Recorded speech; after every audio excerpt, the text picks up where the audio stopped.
Friends, welcome back to your own channel RJ Madhura. बहुत बहुत स्वागत है दिल से आपका आपके खुद के चैनल पे। अगर आपने चैनल को अभी तक सब्सक्राइब नहीं किया है तो सब्सक्राइब कीजिए, बेल नोटिफिकेशन को प्रेस कीजिए, वीडियोस को लाइक शेयर एंड उस पर ढेर सारे कमेंट्स कीजिए, चैनल को सपोर्ट कीजिए। फ्रेंड्स, आज की रीडिंग आपको ऑलरेडी टॉपिक तो आइडिया है, लेकिन फिर भी मैं एक बात बताना चाहूँगी। हर कपल का रिलेशनशिप को लेकर डेफिनेशन अलग अलग होता है, लेकिन जो एक कॉमनली एक्सेप्टेड डेफिनेशन हम मान सकते हैं वो ये है रिलेशनशिप का कि दोनों ही इंसानों को, दोनों ही पर्सन्स को रिलेशनशिप में इक्वल अपॉर्चुनिटीज़ मिलनी चाहिए, एक्सप्रेशन की, रिस्पॉन्सिबिलिटीज़ की और राइट्स की। जब इस चीज़ में बैलेंस नहीं होता तो रिलेशनशिप में डिस्टर्बेंसेस आना स्वाभाविक है। आज की रीडिंग से हम ये पता लगाएंगे आपके रिलेशनशिप में लव की जो क्वांटिटी है वो ज़्यादा है, लस्ट की ज़्यादा है, या फिर ये कोई सबक है आप दोनों के लिए रिलेशनशिप में होना। ये तो जब कार्ड्स खुलेंगे, पाइल्स बनेंगी, तभी पता चलेगा। लेकिन आज की रीडिंग से हम ये गॉज करने वाले हैं कि रिलेशनशिप में किस चीज़ का ज़्यादा एक क्वांटिटी है, लव, लस्ट या फिर कोई लेसन आप लोगों के लिए। 2 पाइल्स बनेंगी फ्रेंड्स आपके लिए। पाइल 1 है ये राडो वॉच और पाइल 2 है ये गेस। जिस भी वॉच से या पाइल से आपको अट्रैक्शन फील हो उस एक पाइल को आप सिलेक्ट कर ले। क्वेश्चन आप जानते हैं, आपके रिलेशनशिप में किसकी मात्रा या क्वांटिटी ज़्यादा है, लव की, लस्ट की, या फिर कोई लेसन या सबक है आप लोगों के लिए। तसल्ली से अपनी पाइल सिलेक्ट कर ले। किसी भी वजह से आपको लगता है पाइल नहीं सिलेक्ट हो पा रही, कोई बात नहीं, दोनों ही रीडिंग्स देख ले और जिस पाइल से आपको ज़्यादा रिजोनेशन फील हो उस पाइल को आप अपना पाइल समझ लें। तो फ्रेंड्स, आपने अपनी पाइल सिलेक्ट कर ली, इसलिए मैं रीडिंग स्टार्ट करती हूं पाइल 1 राडो वॉच के साथ, जिन्होंने भी पाइल 1 राडो वॉच सिलेक्ट किया है।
आइए फ्रेंड्स, अब कार्ड्स को एनालाइज करते हैं। उससे पहले हम ज़ोडिएक्स को चेक कर लेते हैं।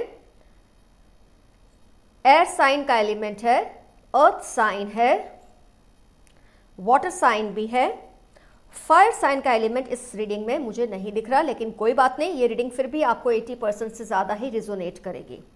आइए अब चेक करते हैं आपके रिलेशनशिप में किसका पलड़ा भारी है, लस्ट का, लव का, या फिर कोई सबक है आप लोगों के लिए। जब लवर्स कार्ड आ गया है तो बहुत कुछ तो वैसे ही क्लियर हो जाता है कि आप दोनों में प्यार बहुत है, इस बात का कोई डाउट नहीं है, कोई शक नहीं, आप दोनों में प्यार बहुत है। लेकिन फिर भी प्यार होने का मतलब ये नहीं कि इम्बैलेंसेस नहीं है, इम्बैलेंस तो बहुत है। आपके पर्सन आपको बहुत ज़्यादा कंट्रोल में रखते हैं, बहुत ही ज़्यादा। आपकी जो रिलेशनशिप में राइट टू एक्सप्रेशन है या राइट टू राइट्स हैं, हक की बात जहाँ आती है, आपके हक बहुत कम है इस रिलेशनशिप में। आपको अजीब लगता होगा सुनकर, फिर प्यार कैसे हुआ है? ऐसा ही प्यार है, क्या कर सकते हैं, प्यार तो है, लेकिन आपको फ्रीडम ऑफ एक्सप्रेशन और आपकी जो हक है वो आपके पर्सन की कंपैरिजन में कम है। आपको बोलने नहीं दिया जाता, आपको बहुत ज़्यादा कंट्रोल में रखा जाता है, बहुत ज़्यादा बंधन में रखा जाता है। आप फ्रीली अपनी बात उतने खुल के नहीं कर सकते जितने आपके पर्सन इस रिलेशनशिप में कर सकते हैं।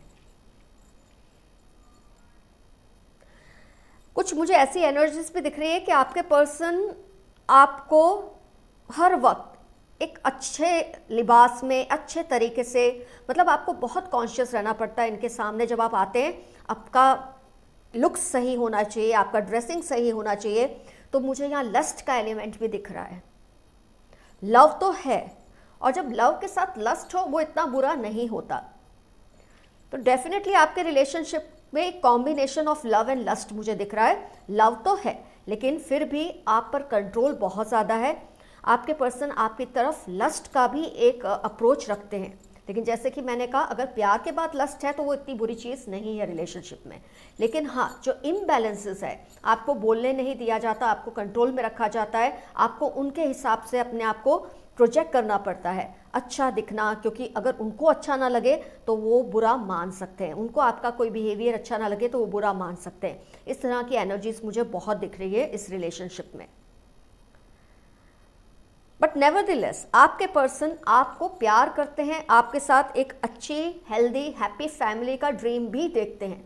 और शायद इस वक्त आपको ये सब इतना नहीं फील हो रहा कि ये चीज़ का इम्बैलेंस है, क्योंकि आप भी उनसे इतना ही प्यार करते हैं कि जितना शायद वो आपसे करते हैं। इसलिए अभी आपको ये फील नहीं होता होगा ज़्यादा कि इस रिलेशनशिप में थोड़े इम्बैलेंसेस है, जिसके लिए आपको आवाज़ उठानी चाहिए। अगर आपको लगता है इस तरह से आप कंफर्टेबल हैं तो आई डोंट माइंड इट। लेकिन अगर आपको लगता है आप इस तरह की अरेंजमेंट में, जो रिलेशनशिप का ये अरेंजमेंट है, इसमें आपको तकलीफ है, तो डेफिनेटली आप अपने पर्सन से बात कीजिए, क्योंकि वो आपको प्यार करते हैं तो समझ भी जाएंगे। मुझे ये लगता है कि आपके चुप रहने की वजह से उनका जो आप पर कंट्रोल है वो दिन ब दिन बढ़ता जा रहा है। और अगर ये बात आपको परेशान कर रही है तो डेफिनेटली आप खुलकर उनसे बात कीजिए, चुप मत रहिए। कॉन्स्टेंटली आपको जो अपना बेस्ट दिखना पड़ता है, best appearance, best words, best conversation, सब कुछ आपके ऊपर ही है, सारी जिम्मेदारियां आप पर है। हक की जहाँ बात करें वो ज़्यादा से ज़्यादा आपके पर्सन के पास है। लेकिन फिर मैं आपको याद दिलाती हूँ, वो आपको प्यार तो बहुत करते हैं, लेकिन लव एंड लस्ट का अजीब सा कॉम्बिनेशन मुझे रिलेशनशिप में फील हो रहा है। तो मैं जैसे कह रही हूँ कि लव के बाद अगर लस्ट आता है वो उसमें कुछ गलत तो नहीं, लेकिन हाँ, अगर आपको लग रहा है आपके साथ ये गलत हो रहा है तो you should definitely speak out to your person. चुप रहने की कोई ज़रूरत नहीं है।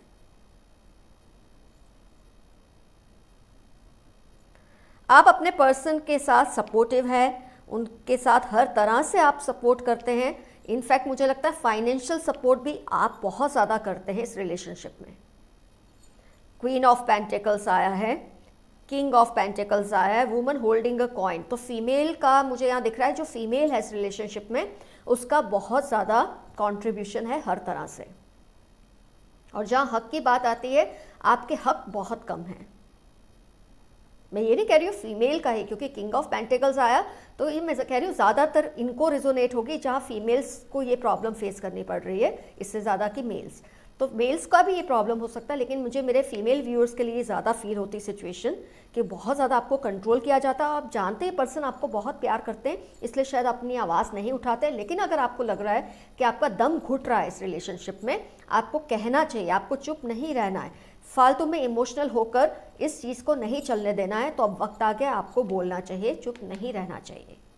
और अगर आप इस अरेंजमेंट से कंफर्टेबल हैं तो ठीक है, you can carry on with that, अगर इससे आपको पर्सनली कोई तकलीफ नहीं है। लेकिन ये बात तो तय है, आप हर तरह से उनको सपोर्टिव हैं, इमोशनली सपोर्टिव हैं, फाइनेंशियली भी सपोर्टिव हैं, हर तरह से आप उनकी हर चीज़ को मानते हैं।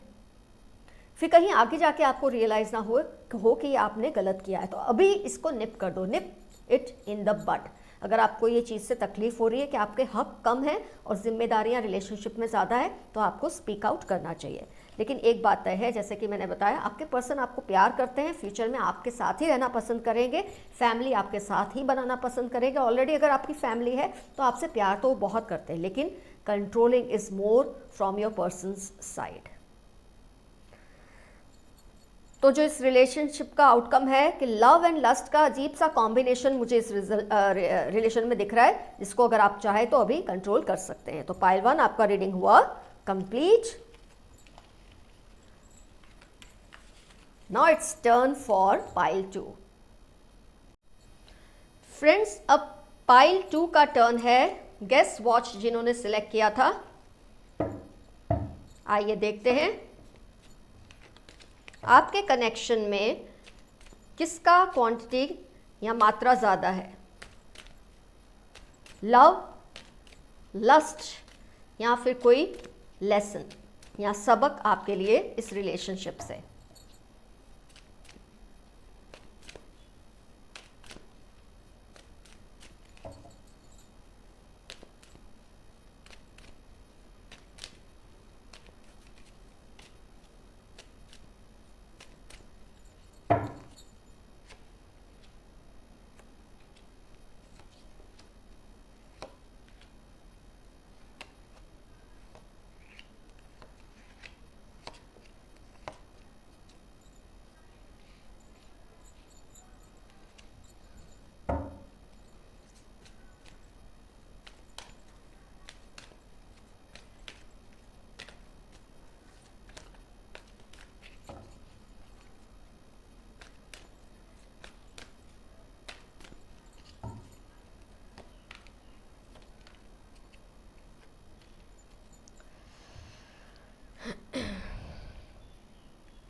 अगर ज़ोडिएक्स की बात हम करते हैं, pile 2 cups that is water sign, earth sign, fire sign. Air sign का इन्फ्लुएंस इस रीडिंग में नहीं है, लेकिन 80% से ज़्यादा ही रिजोनेट करेगी ये रीडिंग आपको। आइए देखते हैं आप दोनों का कनेक्शन किस तरह का है। इसमें मुझे लस्ट तो बिल्कुल नहीं दिख रहा है, इनफैक्ट मुझे लव भी बहुत ज़्यादा नहीं दिख रहा है। इसका मतलब ये रिलेशनशिप है आप दोनों को कोई सबक सिखाने के लिए। आप एक दूसरे से जुड़े हुए ज़रूर हैं, आप दोनों एक दूसरे से अटैच्ड हैं, लेकिन आप दोनों इसलिए नहीं अटैच्ड है कि आप दोनों एक दूसरे के लिए इमोशनली बहुत पागल हैं। आपको लगता होगा कि इमोशनली आप दोनों एक दूसरे से बहुत अटैच्ड हैं, बट रियलिटी ये नहीं है। आप दोनों का कार्मिक कनेक्शन है, आप दोनों को एक दूसरे से बहुत कुछ सीखना है। और अगर आप ये चीज़ को समझने लगे कि ये रिलेशनशिप कार्मिक है, तो धीरे धीरे आप प्रोग्रेस कर सकते हैं कि आप अपने रिलेशनशिप को और भी इंटीमेट और इम्प्रूवमेंट उसमें लाएं। जब आप ये समझ लेते हैं कि रिलेशनशिप इस तरह से है, तो आपका जो रिलेशनशिप है वो एक कार्मिक रिलेशनशिप है। आप दोनों एक दूसरे से बहुत अटैच्ड हैं, लेकिन अटैचमेंट की वजह ये नहीं है कि आप दोनों एक दूसरे से बहुत प्यार करते हैं, बट हाँ, एक दूसरे से बहुत कुछ सीखने के लिए आप एक दूसरे से जुड़े हैं। आपके पर्सन आपके साथ कनेक्टेड होने के बावजूद भी आपने नोट किया होगा, हर बार दूसरे ऑप्शंस को कंसीडर करते ही रहते हैं। आपसे फाइट भी बहुत होती है रिलेशनशिप में, बहुत ज़्यादा झगड़ा होता है। तो मैं इन शॉर्ट ये कहूँगी कि आपका जो फ्रीडम ऑफ एक्सप्रेशन भी सही नहीं है आपके हिस्से में। आपकी जो ड्यूटीज़ है वो ज़्यादा है, आपकी जो राइट्स है वो बिल्कुल ही नहीं है या बहुत ही कम है। कुछ इस तरह का मुझे अरेंजमेंट दिख रहा है। आप दोनों एक दूसरे पे डिपेंडेंट हैं, आप दोनों एक दूसरे से अटैच्ड फील करते हैं, लेकिन आपका अटैचमेंट, जैसे कि मैंने कहा, इसलिए नहीं कि आप दोनों का हो सकता है आपकी तरफ से काफ़ी इमोशनल अटैचमेंट हो, लेकिन आपका पर्सन जो है, आपके पर्सन जो है वो आपसे किसी वजह से अटैच्ड है, और वो वजह ये है कि वो आपसे बहुत कुछ सीखने के लिए आए हैं। कैसे रिलेशनशिप में आर्ग्यूमेंट्स बेवजह नहीं करना, कैसे लड़ाई नहीं करना, कैसे रिलेशनशिप को प्यार से संभालना, रिलेशनशिप में होते हुए किसी और की तरफ देखना गलत है, ये सब सीखने के लिए आपके पर्सन आपके साथ जुड़े हुए हैं। आपने बहुत बार नोट किया होगा कि आपके पर्सन आपके रहते भी जगलिंग करते हैं, औरों की तरफ देखते हैं, इनफैचुएट हो जाते हैं, आपकी प्रेजेंस में दूसरों को देखते हैं, आपको इससे बहुत ज़्यादा तकलीफ भी पहुंचती है। ये नहीं कि आप इस बात को लाइटली लेते हैं, आप बहुत हर्ट होते हैं इस बात से। होना भी चाहिए, क्योंकि आपकी तरफ से शायद इतनी इमोशनल मैच्योरिटी है कि आप समझ रहे हैं कि अगर रिलेशनशिप है तो उसको निभाना तो है, लेकिन आपके पर्सन इस बात को नहीं समझते। कॉन्स्टेंटली आपसे लड़ाई करना, आपसे झगड़ा करना और ऑप्शंस को देखते रहना, औरों की तरफ ताड़ते रहना, और उससे फ्लर्ट करना, इमोशनल इमेच्योरिटी बहुत है आपके पर्सन में। तो शायद कार्मिक कनेक्शन है आपका कि आपके पर्सन आपसे सीखने आए हैं कि एक रिलेशनशिप को अच्छी तरह से कैसे निभाया जाता है। रिलेशनशिप बनाना तो आसान है, लेकिन उसको निभाना, उसको संवार के रखना बहुत मुश्किल। ये आपके पर्सन आपसे सीखेंगे। इस प्रोसेस में आपको तकलीफ तो बहुत होगी, बहुत तकलीफ आपको पहुंचने वाली है, लेकिन एक पॉइंट आएगा जब आपका evolution as a good human being बहुत राइज करेगा। आपका जो इमोशनल क्वोशंट है वो बहुत राइज करेगा, क्योंकि आप उस इंसान को सिखा रहे हैं एक रिलेशनशिप को निभाने का तरीका। हो सकता है अभी आपको सुनकर गुस्सा भी आए, बुरा लगे, लेकिन एक पॉइंट आएगा जब आपके पर्सन हील होना शुरू हो जाएंगे, उनका जो आपसे कनेक्शन है वो इम्प्रूव होना शुरू हो जाएगा। अगर आप समझ जाएंगे कि आप इस तरह के कार्मिक कनेक्शन में हैं, अपने पर्सन को एक लेसन सिखाने के लिए आपका उनकी लाइफ में एंट्री हुई है, तो उनकी लाइफ में आने की वजह भी आपको पता चल गई है। आपके पर्सन जो आपसे शेयर नहीं करते या आपको बोलने नहीं देते, वो भी धीरे धीरे इम्प्रूवमेंट आएगा आपकी लाइफ में। इस वक्त आप दोनों में एक फ्रीडम ऑफ एक्सप्रेशन की बहुत कमी मुझे दिख रही है। एक दूसरे से खुल के आप कम्युनिकेट नहीं कर पाते, क्योंकि आपको ऑलरेडी उनसे नाराज़गी तो है इस बात की कि वो आपके रहते और ऑप्शंस को क्यों देखते हैं, लेकिन यही उनकी जो चीज़ें हैं, यही जो कमियां हैं, वही आपको इम्प्रूव करनी है, जिसके लिए आप उनकी लाइफ में आए हैं। तो आपका जो एक रोल है वो एक टीचर का है इनकी लाइफ में। वो शायद आपको पता नहीं है, लेकिन आप ये इनको जाने अनजाने सिखा रहे हैं। उनके जो थॉट प्रोसेसेस है वो भी धीरे धीरे इम्प्रूव होना शुरू हो जाएंगे। उनका कम्युनिकेशन, थॉट प्रोसेस धीरे धीरे आपकी वजह से इम्प्रूव होगा। तो इसमें जो कार्मिक जो एक रिवॉर्ड्स हैं वो तो आपको मिलने ही वाले हैं इस रिलेशनशिप में। हाँ, अगर आपके पर्सन आपसे सीख कर इम्प्रूव होते हैं, जो कि वो होंगे, ज़्यादातर केसेस में वो होंगे, अगर वो नहीं होते हैं तो उनका कार्मिक जो अकाउंट है वो डेफिसिट में जा रहा है। आपका कार्मिक अकाउंट जो है वो स्ट्रांग हो रहा है। अगर आप इस चीज़ को समझ लेंगे तो आपका ही फ़ायदा ज़्यादा होगा, आपका ही भला ज़्यादा होगा। तो फ्रेंड्स, पाइल 2 में तो मुझे ये बहुत ज़बरदस्त कार्मिक कनेक्शन दिख रहा है आप लोगों का, जिसमें आप रोल प्ले कर रहे हैं उनको इम्प्रूव करने के लिए, उनके टीचर की तरह। एक रिलेशनशिप को अच्छी तरह से निभाना कैसे होता है, ये सिखाने के लिए आप उनकी लाइफ में आए हैं। अगर ये इंसान आपसे सीखेंगे और इम्प्रूव करेंगे तो आपका रिलेशनशिप नेक्स्ट लेवल पे जाएगा। और जिस केस में ऐसा होगा कि वो नहीं सीखते हैं, तो आपका तो कार्मिक अकाउंट इम्प्रूव होगा, उनका जो है वो डेफिसिट में जाएगा और उनको उसकी सज़ा भी मिल सकती है। मैं ये नहीं कहती सज़ा बहुत भारी होगी, लेकिन हाँ, उनको रिलेशनशिप में अगर वो आपको छोड़ के किसी और के पास जाते हैं, जैसे कि उनकी हैबिट्स हैं, तो डेफिनेटली उनको इससे नुकसान ही होगा। तो फ्रेंड्स, आज मुझे इजाज़त दीजिए। आज की रीडिंग हुई कंप्लीट। डेफिनेटली कमेंट सेक्शन में मेंशन कीजिए कौन सी पाइल आपने सिलेक्ट की थी, इस सिचुएशन को लेकर आप क्या सोचते हैं और क्या कुछ करेंगे, ताकि औरों को भी मदद हो अपनी सिचुएशन के लिए सही डिसीजन लेने में। आपकी दोस्त RJ Madhura. Love you all, see you soon, bye bye.